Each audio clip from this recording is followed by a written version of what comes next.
Hello everybody. So you've watched a video already about space and about different shapes. Now I'm going to be talking about what you're going to be doing for the activity working with those shapes. So in your activity on Seesaw, there's going to be 2 pages. This is the first page which gives some instruction about what you're going to be doing.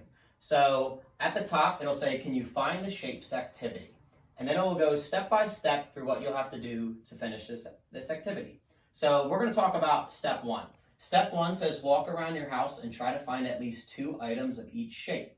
And I labeled and put the shapes there. So we have sphere, cylinder, cube, and rectangular prism. So what you'll do is you'll walk around your house and you'll find various items that match these shapes. All right, so now to give you a little more information about these shapes so that you can better understand them and it will help you find them in your house, I'm going to be explaining each one of these 4 shapes in a little bit more detail. So I'm actually going to move on to our second page here to explain our shapes and to also show you what you'll be doing in Seesaw for your activity. So, can you find the shapes? So our first shape is a sphere. So I brought in my examples for my spheres. So first I brought in a Pokeball. So now how do we know it's a sphere? So you know it's a sphere because it's round in shape. It's got no sides. All right, it's curved all the way around. There's no sides to it. And like I said, it's round in shape. Think of things like a ball, like this Pokeball. I brought in something else. I brought in that Shane Victorino signed baseball that I brought in before in class. Some of you might have seen this. All right, again, it has no sides, and it's round and curved all the way around. So I'm going to show you what you're going to do after you find your objects in Seesaw. So I'm going to use my baseball as my example. So I'm going to use baseball, and I'm on my second page, and there's many ways you can do this. So I'll show the text option first. So you can click the text box, and I'm going to put baseball. All right. So now I put baseball in, and then you can move it. So I'm going to move baseball. Now, as you can see, when you use the text bar, it's a little bit big. So remember that you can adjust the size and make it a little bit smaller so that it fits right underneath the sphere. So I put baseball underneath sphere because a baseball is a sphere. Now, something else cool that you can do, and it's another option, is you can actually add photos of the objects that you found. So I'm going to upload the photo that I took of my baseball, and I can adjust it to how I want it. So I'm going to adjust it right about there.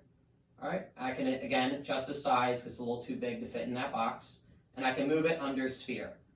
So I have the word baseball there. I can put my picture there. You could also draw a picture there if you're maybe working on a tablet and you want to draw it. Or you could write it out, something like that. So there's many different options for ways that you can put your objects underneath which shape.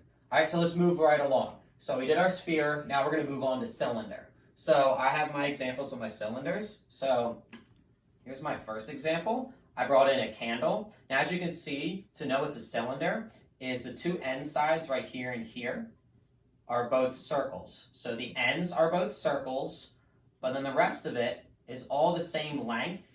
All right, they're all parallel, all right, which means that they're the same length. So it's got my circles on the end and then all the same length all the way around. And that's how I know I have my cylinder.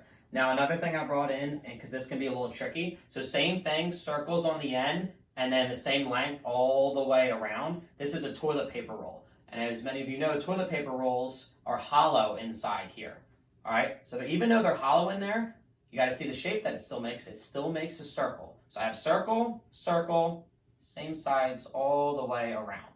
All right, so that's my other sphere. my other cylinder. So I'm going to use the candle. So let's use the candle. I'm going to use my text box. Remember, you can still take pictures.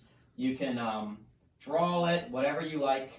Just make sure it goes underneath cylinder, if it's a cylinder. And again, you can adjust the size, and then you can move it using your mouse, or if you're on a tablet, you can use your finger, and you can move it under cylinder. So let's go over. For my sphere, I have baseball. For my cylinder, I have candle.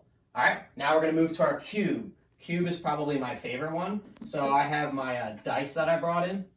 So I have my dice. So she's going to show you the dice, make it a little easier because it'll be a little far. So on a dice, you'll notice that it has 6 different sides, and on each side, it makes a square. And we all know what squares are. Squares have 4 sides, which are all equal. All right, so 6 different sides, and they all are squares.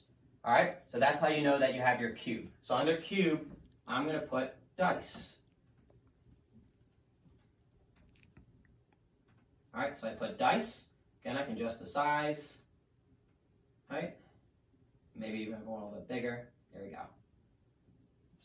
There we go. All right, I got dice. All right, and we have one more shape. All right, so like I talked about with the cube, having 6 different sides all being the same because they're all squares. A rectangle, like I have right here, a lot of boxes in your house might be rectangular prisms. So for a rectangular prism, they also have 6 sides. So you can still count out 6 different sides, but the difference between a rectangular prism and a cube is that not all sides are the same. All right, some might be, but not all of them. So this side here and this side here are the same, but then if I look at this long side here, that's not the same as my other ones. All right, so I have each side, some might be the same, but they're not all the same like the cube, and they're also not squares, they're rectangles. All right, so if they're not squares, it can't be a cube.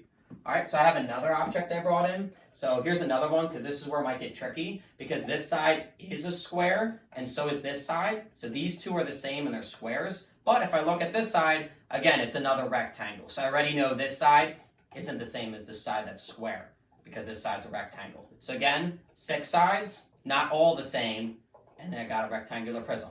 All right, and my last one for rectangular prism, so I thought it'd be fun to maybe find one of my favorite books. So it's Merlin and the Dragons. It's one of my favorite books. So this is also a rectangular prism, even though it's so skinny. So I have the spine of the book is really skinny, but that's one of my sides.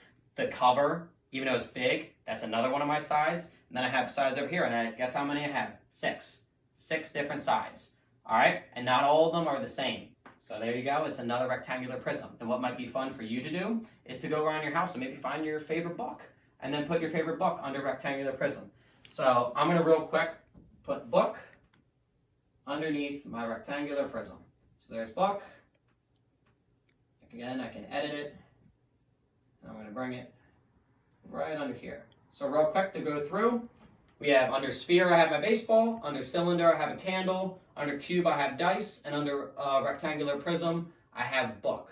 All right, so I only have one example of each one to help you out. What I want you to do is to go around your house now and maybe try to find at least 2 for each one. All right, so try to find at least 2 for each of our shapes and then put them underneath the shape that it matches. And something else that's real fun that you can do is you can go around your house and maybe see which shape you have the most of in your house and figure out which shape wins in your house. And then in the comments, you can put which shape won in your house. So go out, have some fun, and find your different shapes.